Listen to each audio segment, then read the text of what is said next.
नमस्कार, desert storm से मैं विमल शर्मा।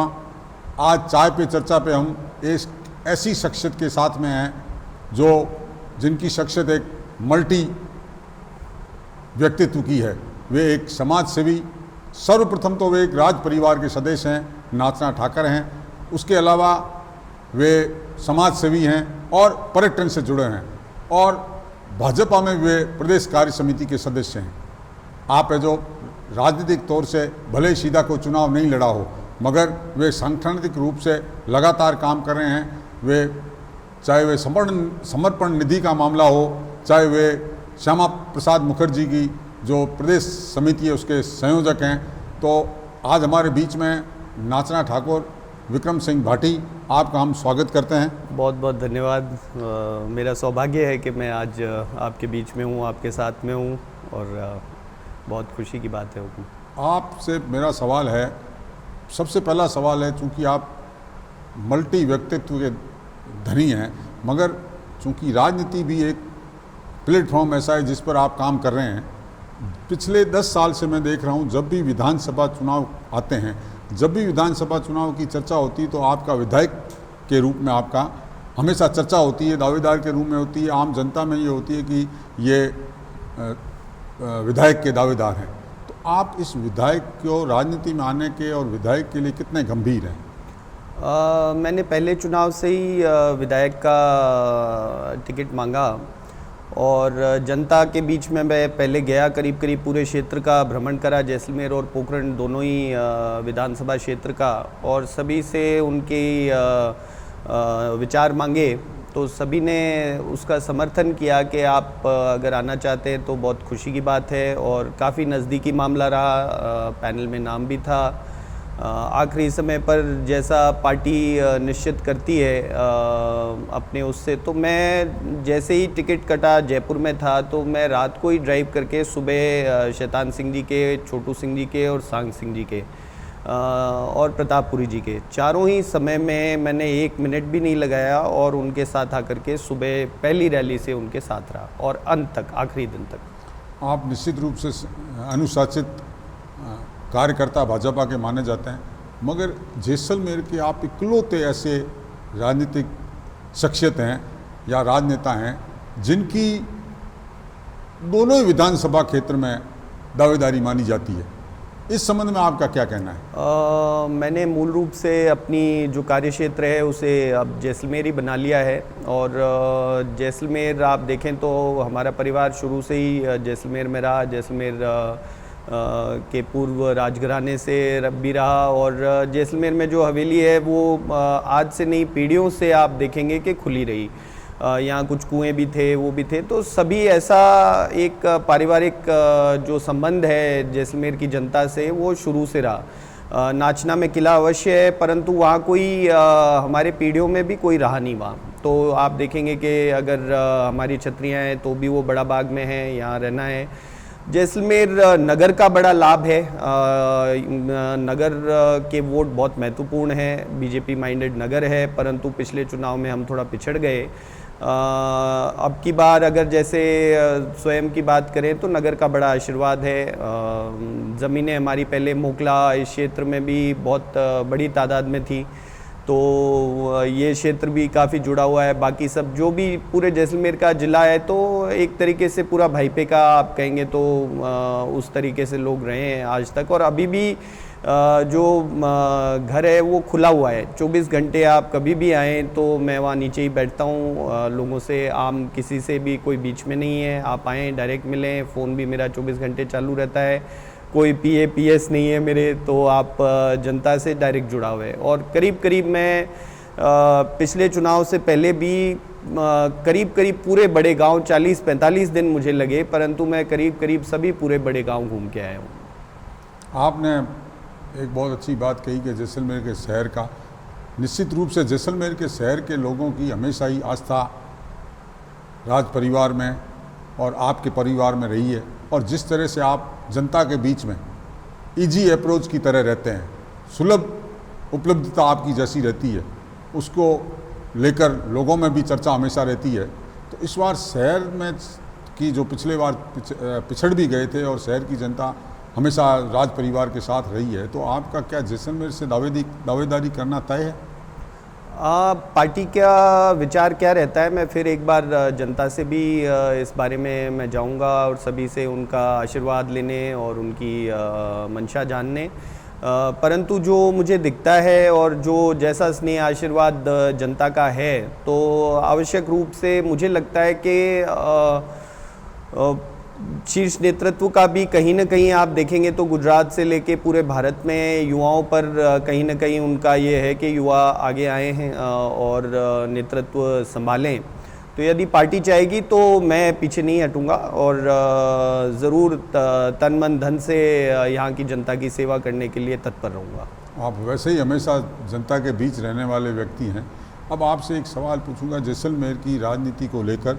जिस तरह से जैसलमेर की राजनीति में इन दिनों कांग्रेस की बात करें तो विधायक रूपाराम और सालेह अहमद के बीच में 36 का आंकड़ा है। भाजपा एकजुट थी, मगर कुछ ऐसी घटना हुई, आस की मठ का एक मामला ऐसा हुआ जिसको लेकर भाजपा में भी दो बहुत बड़े, एक समाज के बहुत बड़े धड़े हो गए। उसको लेकर आपका क्या कहना है? मुझे ऐसा नहीं लगता कि पार्टी विशेष के अंदर ऐसा कोई गुटबाजी है। आप देखेंगे कि पार्टी का इस विवाद से कोई लेना देना नहीं है, न कांग्रेस का है न बीजेपी का है। ये विवाद कोई सामाजिक स्तर पर है और समाज के बुद्धिजीवी वर्ग आगे आकर इसमें अभी मुझे लगता है कि कोर्ट में भी ये लंबित है, तो ज़्यादा कुछ कहना मेरे लिए भी उचित नहीं है, क्योंकि कोर्ट ने इस पर शायद कुछ अपनी वो प्रतिक्रिया दी है भी। तो ये समाज के मौजूद व्यक्ति मिलकर आराम से इसको निपटा सकते हैं और मुझे ऐसा नहीं लगता क्षत्रिय जो समाज है वो 36 कौम के ऐसे जो दुविधाएं हैं या उनको निपटाने में सक्षम है। तो अपनी स्वयं की तो बहुत आसानी से मुझे लगता है अगर एक जाजम पर बैठकर ये मामला निपट सकता है। बहुत अच्छी बात कही आपने। राजपूत समाज हमेशा 36 कौम को साथ लेकर चलता है और अब जब खुद का मामला है तो निश्चित रूप से एक जाजम पर बैठकर इस मामले को सम्मानजनक रूप से हल कर लेंगे। राजनीतिक रूप से सदा हुआ जवाब देते हैं आप। अब आपसे एक ऐसा सवाल जो हर व्यक्ति के जहन में होता है कि अगर हम आपको विधायक चुन लेते हैं और आप विधायक बन जाते हैं तो 38,000 वर्ग किलोमीटर का जैसलमेर जिला है, जिसमें एक विधानसभा क्षेत्र जैसलमेर आती है, जिसमें सर्वाधिक बॉर्डर है पाकिस्तान से लगती सीमा का। यहाँ पर्यटन की समस्याएं हैं, यहाँ कई अन्य तरह के विकास की संभावनाएं हैं। उसको लेकर अगर आप विधायक बनते हैं तो आपका क्या विजन रहेगा? विधायक बनने के अलावा भी मुझे ये लगता है कि जैसलमेर में कार्य करने के लिए बहुत चीज़ें हैं। जैसे कि आप अगर देखें तो नगर की बात करें तो नगर एक 5 से 7 किलोमीटर के रेडियस का नगर है, एक कॉलोनी जितना नगर है बड़े सिटीज़ की। तो अगर इसको हम पूर्ण रूप से एक आइडियल शहर जो कि पूरे विश्व विख्यात है, मतलब इंडिया कोई आता है विदेश में कहीं, मैं तो ऐसी छोटी छोटी करीब 100-150 देशों से लोग मेरे होटल में आ चुके हैं। तो लोग इतना आना चाहते हैं, परंतु इसका सर्वांगीण विकास एक मॉडल टाउन की तरह हम इसे कैसे प्रस्तुत करें। आप देखें कि अंडरग्राउंड बिजली हो, सैनिटेशन की व्यवस्था हो, आप जो रोड्स हैं उस पे ट्रैफिक कई जगह बंद करके ट्रैफिक की पूर्ण रूप से व्यवस्था हो। नहीं तो सबसे अव्यवस्थित ट्रैफिक दिखेगा आपको जब दिवाली नए साल का सीज़न आता है। कुछ रोड्स ऐसी मॉल रोड, जैसा कि आप शिमला जाएंगे, मनाली जाएंगे, कहीं भी जाएंगे तो मॉल रोड की व्यवस्था होती है जहाँ सिर्फ आप वॉकिंग कर सकते हैं।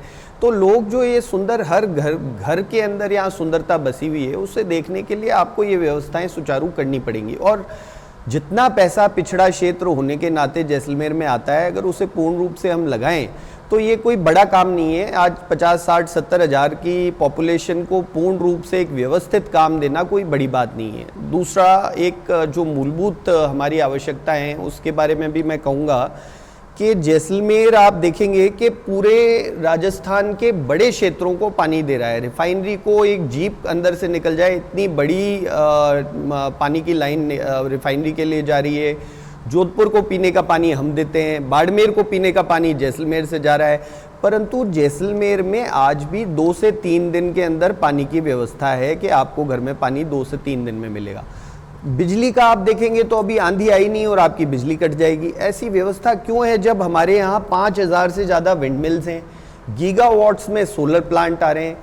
प्रति विंड मिल 13 करोड़ से 7 करोड़ के बीच की एक विंड मिल है, हम 10 करोड़ की भी माने तो ये अरबों रुपए का इन्वेस्टमेंट जैसलमेर में हो चुका है। परंतु आप देखेंगे कि ग्रामीण क्षेत्रों में आज भी 6 घंटे बिजली है, व्यवस्थित व्यवस्था नहीं है, आपकी एक लाइन टूटती है तो 3 दिन नहीं जुड़ती है। तो ये व्यवस्था ऐसी क्यों है, चरमराई हुई क्यों है? अगर CSR फंड भी इतने का पैसे का मिले तो जैसलमेर की कायाकल्प हो। 7-8 लाख लोग यहाँ बसते हैं, 40 से 50 लाख हमारे पास मवेशी हैं, तो उनके लिए एक सुचारू व्यवस्था बननी चाहिए। शहर एक पूरे भारत में एक मॉडल के रूप में निकलना चाहिए कि ऐसा शहर है जहाँ जाके आपको आनंद आता है, हर चीज़ व्यवस्थित है, साफ सुथरा है, चलने फिरने घूमने की, और लोगों का एक जो वैचारिक यहाँ पर वो है वो तो बहुत उच्च कोटि का है। अगर आप जैसलमेर में हमारे यहाँ मान मनवार और आप यहाँ की अपनायत देखेंगे तो उसका कोई मुकाबला ही नहीं है। तो ज़रूरत है सिर्फ इन सब चीज़ों को व्यवस्थित करने की। तो मुझे लगता है ये सब हो सकता है और यदि कार्यप्रणाली चाहे तो बहुत आसानी से हो सकता है। तो मैं तो इन्हीं सब चीज़ों पे जो मूलभूत आवश्यकता है उन पे काम करना पसंद करूँगा। आपका कोई गॉड फादर हो या आपका कोई आदर्श हो जिसको के माध्यम से आप राजनीति में आगे बढ़ सकें, तो आपका इस राजनीतिक क्षेत्र में कौन गॉड फादर या किसको आदर्श मान के चलते हैं? मैं आज के संदर्भ में बात करें तो नरेंद्र मोदी जी से बढ़कर कोई राजनेता पूरे विश्व में नहीं है। 18 घंटे काम करना और पूर्ण रूप से जनता के हित में और उनके लिए निहित होकर काम करना, तो मैं तो सबसे बड़ा आदर्श जो हमने देखा अपने जीवन काल में, उनसे पहले अटल बिहारी वाजपेयी जी भी रहे, हमारे राजस्थान से भैरू सिंह जी शेखावत भी रहे, तो इन्हें मैं अपना आदर्श मानता हूँ। और अभी के काल में अगर हमारे यहाँ की बात करें तो वसुंधरा राजे जी का कार्यकाल जो पूर्व रहे वो बहुत अच्छे रहे। गजेंद्र सिंह जी शेखावत जो हमारे यहाँ से आते हैं उनका कार्यकाल अभी जल शक्ति मंत्री के रूप में और MP के रूप में बहुत ही उच्च कार्यकालों में से एक है। आज मेरे ख्याल से भारत के टॉप उनमें से हैं। तो सतीश पूनिया जी भी हमारे आज जो प्रदेश के अध्यक्ष हैं वो बहुत अच्छा कार्य कर रहे हैं। तो इन सभी को मैं देखता हूँ कि और जो हमारा विचार परिवार है उनसे मैं काफ़ी जुड़ा हुआ हूँ और उनकी जो सोच है और उनके जो विचार हैं और उनकी जो परिकल्पनाएं हैं आगे के लिए, चाहे वो जैसलमेर हो क्योंकि एक बॉर्डर का इलाका है, पाकिस्तान से 500 किलोमीटर की करीब 470 किलोमीटर की सीमा लगती है, तो इन सब से मैं प्रभावित हूँ और इन्हीं के साथ मिलकर के काम करना मुझे लगता है कि ठीक रहेगा और सभी का आशीर्वाद स्नेह प्राप्त हो, ये महत्वपूर्ण है। आपने बहुत ही सुंदर जवाब दिया, तो वो बहुत चतुराईपूर्ण जवाब दिया। आपने अपने आदर्श और राजस्थान में जिस तरह से समावित किया, राजस्थान के सारे जो नेता है जो धड़ों में बटे हुए हैं एक तरह से, उनको आपने संतुष्टिपूर्ण उनके लिए जवाब दिया। संघ के लिए भी आपका बड़ा आदरपूर्ण भाव रहा। आप सबको साथ लेकर चलने की राजनीति करने में विश्वास रखते हैं, जैसा कि आप जिस तरह का आपने इसमें जवाब दिया है हमें। चाय पे चर्चा पे आपसे और बातें करेंगे एक ब्रेक के बाद।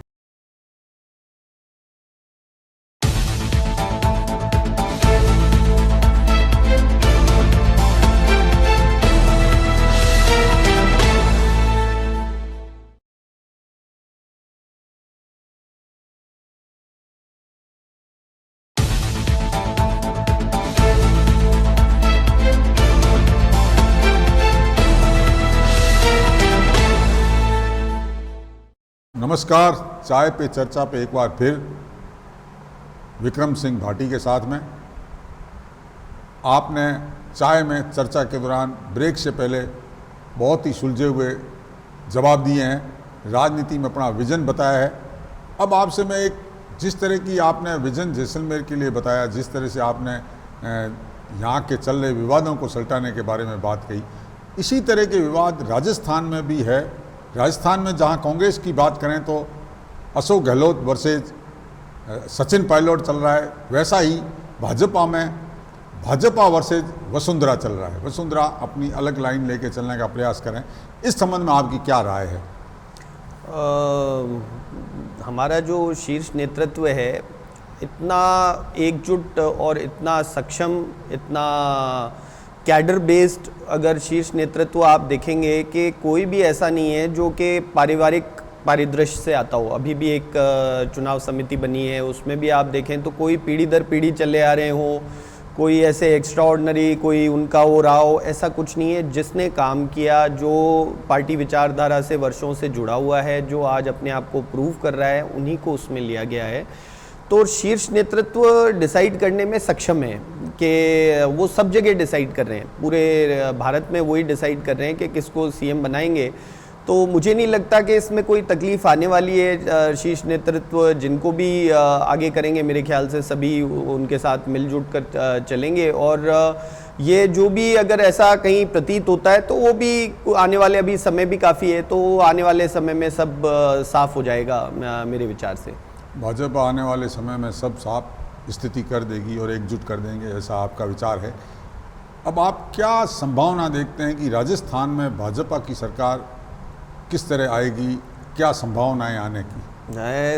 राजस्थान की मैं बात करूं तो प्रचंड बहुमत से राजस्थान में सरकार आएगी और सभी लोग आप देखेंगे कि मिलजुल कर, आज कहीं भी आप किसी भी चाहे कि उससे लेके 5 स्टार तक कहीं भी पधार जाएं, लोग त्रस्त हैं। ऐसे कार्य, जैसे कांड आपके अलवर में, उदयपुर में, ऐसे कांड जो हमारे सौहार्द को खराब करें, ऐसे कांड कभी राजस्थान के अंदर ना सुने ना देखे।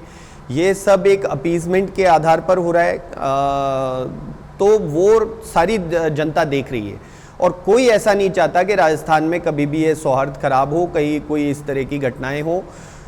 सबसे बड़ा फेलियर अगर मैं मानूंगा तो ये सरकार, अशोक गहलोत जी बहुत ही परिपक्व नेता हैं, परंतु इससे खराब सरकार मुझे नहीं लगता कि आज तक राजस्थान में रही है, जो हर मुकाम पर फेलियर रही है। क्या चाहे वो आप जनता तक उनकी जो हमारी राष्ट्रीय स्तर की जो योजनाएं हैं उन्हें पहुंचाने में देख लें, लोगों को पैसा नहीं पहुंच रहा, मकान नहीं पहुंच रहे, बिजली नहीं पहुंच रही, अपने चहेते लोगों को दे रहे हैं, नाम बदल बदल कर दे रहे हैं, फिर भी जनता तक नहीं पहुंचा रहे। बाजरे का समर्थन मूल्य की बात हो, चाहे आप राजस्थान के साथ जितना कुठाराघात इस सरकार में हुआ है, मैं नहीं मानता कि इससे पहले कभी हुआ है। जनता मुंह तोड़ जवाब देगी। मैं आज कल जोधपुर से ड्राइव करके आया, आप एक सड़क ऐसी नहीं बता सकते जहां आप चल सकें, डूब जाए, छोटी गाड़ी हो तो टूट जाए, ऐसे हालात उनकी खुद की कॉन्स्टिट्यूंसी में। कल हम जयपुर में उनके मुख्यमंत्री आवास के आगे से निकल रहे थे तो सिर्फ एक कम्युनिटी के कम से कम 100-150 लोग मुख्यमंत्री आवास के सामने खड़े थे। तो मेरे साथ में ग्रामीण परिवेश से कई लोग थे, तो उन्होंने पूछा ये क्या, कौन सी जगह है, ये कोई धार्मिक स्थल है, कोई मदरसा है कि कुछ और है? मैं कहा नहीं, ये मुख्यमंत्री आवास है। तो ये हालात अगर आप देखेंगे कि किस तरीके से वो अपनी राजनीति कर रहे हैं, ये बड़े दुख की बात है। 36 कौम को साथ लेके चलना चाहिए और 36 कौम ये चीज़ देख रही है और किसी एक वर्ग से कभी आप इलेक्शन नहीं जीत सकते। 36 कौम का भला करेंगे आप, मुख्यमंत्री होने के नाते आपका पूरा दायित्व है कि हर नीचे से लेके ऊपर तक आप सभी को देखें। आपने कहा कि जैसे राजस्थान की जनता त्रस्त है, इससे पहले कभी इस तरह के मुख्यमंत्री नहीं आया, ऐसी सरकार नहीं आई जिसके समय में इस तरह की कानून व्यवस्था के हालात बिगड़े हों, आम लोगों में त्राही त्राही का माहौल बना हुआ हो। ऐसी स्थिति में लाजमी रूप से लोग भाजपा को चुनना चाहेंगे। भाजपा ने जिस तरह से केंद्र सरकार ने जो योजना बनाई है उसको मद्देनज़र रखते हुए, या पूर्व में जिस तरह से भाजपा ने अपनी कार्य प्रणाली रही है, तो उसको लेकर चाहे भैरव सिंह जी का शासन रहा हो, चाहे वसुंधरा जी का शासन रहा हो, ऐसी कार्य प्रणाली रही, उसको लेकर सरकार वापस राजस्थान में भाजपा की बनना लगभग तय आप मान रहे हैं। और आप चूँकि राजनेता भी हैं और समाज सेवी के साथ साथ पर्यटन व्यवसायी भी हैं। आपकी जैसलमेर में बहुत बढ़िया होटल है और खूड़ी में एक बहुत बढ़िया रिसोर्ट है और पर्यटन से सीधे जुड़े हुए हैं, हमेशा वेलफेयर के बारे में पर्यटन के सोचते हैं। तो मेरा आपसे सवाल है कि पर्यटन में आगे किस तरह की जैसलमेर को लेकर, अगर जैसलमेर के परिदृश्य में देखें तो किस तरह की समस्याएं हैं, इनको किस तरह से निपटाना चाहिए, किस तरह से पर्यटन बढ़े? जैसलमेर में मूल रूप से एक तो ये हमारा ऑलमोस्ट 1000 साल पुराना लिविंग फोर्ट है, जो और कहीं विश्व में नहीं देखने को मिलता, और पग पग पर जैसे एक लिविंग म्यूज़ियम है। हर घर में इतनी सुंदर कलाकृतियाँ हैं, लोगों का इतना अच्छा प्रेम भाव है, परंतु कहीं ना कहीं आप देखेंगे कि शहर की जो व्यवस्था है वो सुचारू नहीं है। साथ ही साथ लपकागिरी का एक बहुत बड़ा एक गिरोह के रूप में काम हो रहा है, जो कि घुसते ही टूरिस्ट को परेशान करना चालू कर देते हैं। तो ये एक बहुत बड़ी समस्या है। दूसरा मैं आपको कहना चाहूँगा कि एक क्षेत्र में सारा ध्यान केंद्रित हो गया, क्योंकि पर्यटन में जैसलमेर जो हम शहर आना चाहते हैं उसके अलावा धोरे देखने लोग आते हैं, परंतु वो सारा ध्यान केंद्रित हो गया सम में।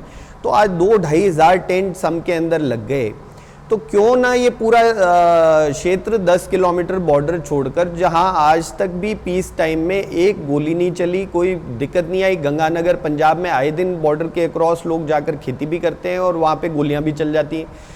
जैसलमेर में आज तक पीस टाइम में कुछ नहीं हुआ। 86 में ये खालिस्तान मूवमेंट के समय इसे बंद कर दिया गया।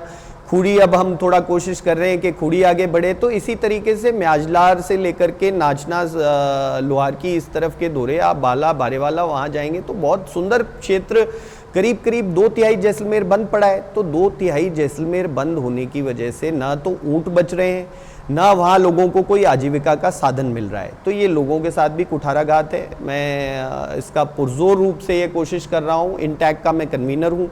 आपको बताना चाहूँगा कि हमारे यहाँ जब स्टेट्स मर्ज हुई तो हमारे ओरण और चारागाह भी दर्ज नहीं कराए गए। तो ओरण चारागाहों का पूरा 86 का मैं डॉक्यूमेंटेशन, हम बाप जी के मार्गदर्शन में जोधपुर दरबार गद सिंह जी हमारे राजस्थान के कन्वीनर हैं, उनके मार्गदर्शन में हमने 86 का करवा दिया।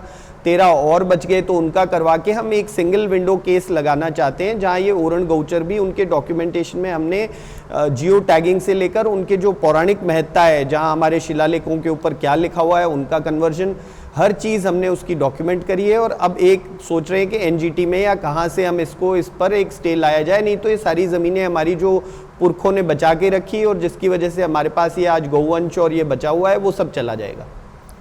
आपने बहुत बढ़िया बात कही इस संबंध में कि पर्यटन को किस तरह से बढ़ाया जाए। पर्यटन के लिए जब तक नए क्षेत्र नहीं खोले जाएंगे, जिस तरह से डेजर्ट नेशनल पार्क का एरिया है खूड़ी, उसको बंद किया हुआ है, बॉर्डर में अन्य। मगर एक बात और आपको बताऊं कि पूर्व जिला कलेक्टर आशीष मोदी द्वारा प्रयास करके एक बॉर्डर टूरिज्म के नाम पे बबलियान चौकी पर भी एक प्रयास किया जा रहा है। अगर वो प्रयास सफल होता है तो निश्चित रूप से जैसलमेर की जनता को, आने वाले पर्यटकों को नया क्षेत्र मिलेगा। और जिस तरह से विदेश से आने वाले पर्यटक या देशी पर्यटक धोरों पे जाना चाहते हैं, तो उस तरह से सारा क्षेत्र खोला जाए तो इसको पर्यटन को बढ़ावा दिया जा सकता है। मगर एक बात है कि जैसलमेर की छवि जो जिस तरह से फ्रॉड हो रहा है, जिस तरह से फर्जी वेबसाइट खोलकर यहाँ फ्रॉड किया जा रहा है, जिस तरह से पर्यटन यहाँ दाग है, एक तरह से पर्यटक यहाँ आते हैं उनको परेशान किया जाता है, उस पर किस तरह लगाम लगे? मुझे लगता है कि इन पर एक कानून भी होना चाहिए। और बाहर चौकी की जगह मुझे लगता है एंट्री पॉइंट पर एक तरफ बीएसएफ है और एक तरफ आर्मी है। तो यदि आर्मी और बीएसएफ से सहयोग मांगे और वहाँ कैमरे लगा दिए जाएं आर्मी बीएसएफ के गेट्स पर, और साथ ही साथ सीएमपी को भी ये कहा जाए कि अगर आपको कोई लपकागिरी करते हुए दिखता है, या बॉर्डर और जो बीएसएफ के गार्ड्स हैं उन्हें भी कहा जाए कि यदि आपको ऐसे लपकागिरी करते हुए दिखते हैं तो उन्हें तुरंत रोककर पुलिस के हवाले करें। पर प्रशासन को भी उसमें पूर्ण रूप से मदद करनी होगी। सबसे बड़ा जो जैसलमेर पे दाग लग रहा है, आज आप देखें तो दामोदरा से, सूर्यागढ़ से लपके चालू होते हैं, वो सम तक उनका पीछा नहीं छोड़ते। और हर वर्ष नाम बदल कर इस तरीके से होटलें और कैंप में धोखाधड़ी के कार्य हो रहे हैं। तो इन पर सख्त आप कानून भी ला सकते हैं और साथ ही साथ जनता की जागरूकता से, और यदि कोई होटल के कार्ड लेकर के पकड़ा जाता है तो उन पर भी कुछ कार्रवाई की जाए। परंतु मुझे लगता है कि मुख्य रूप से वहाँ पर हम कैमरे की व्यवस्था करें, 2-3 जगह कैमरे लग जाएं, जिससे आपके पास में डेटा मिलता रहे। आपको वहाँ पे खड़े रहने की भी जरूरत नहीं है, कौन वहाँ पर जा रहा है, कौन आ रहा है, कौन पीछे पड़ा है, वो आपको दिख जाएगा और उन पर कार्रवाई की जाए। पर प्रशासन को मुस्तैद होना आवश्यक है इसके लिए, और जन भागीदारी भी आवश्यक है। लोग भी इनको निगलेक्ट करें कि इस तरीके के लोगों को हम इसको बढ़ावा ना दें। नाचना ठाकुर विक्रम सिंह भाटी हमारे साथ चाय पे चर्चा पे, उन्होंने चाहे राजनीति का क्षेत्र हो, चाहे पर्यटन का क्षेत्र हो, चाहे जिले के विकास और शहर के विकास की बात हो, बहुत ही सुविचार अच्छे दिए अपने। अपना विजन रखा। चाय पे चर्चा पे आप हमारे बीच आए, आपका बहुत बहुत धन्यवाद। फिर मिलेंगे नई शख्सियत के साथ चाय पे चर्चा पे। धन्यवाद। बहुत बहुत धन्यवाद, आभार आपका।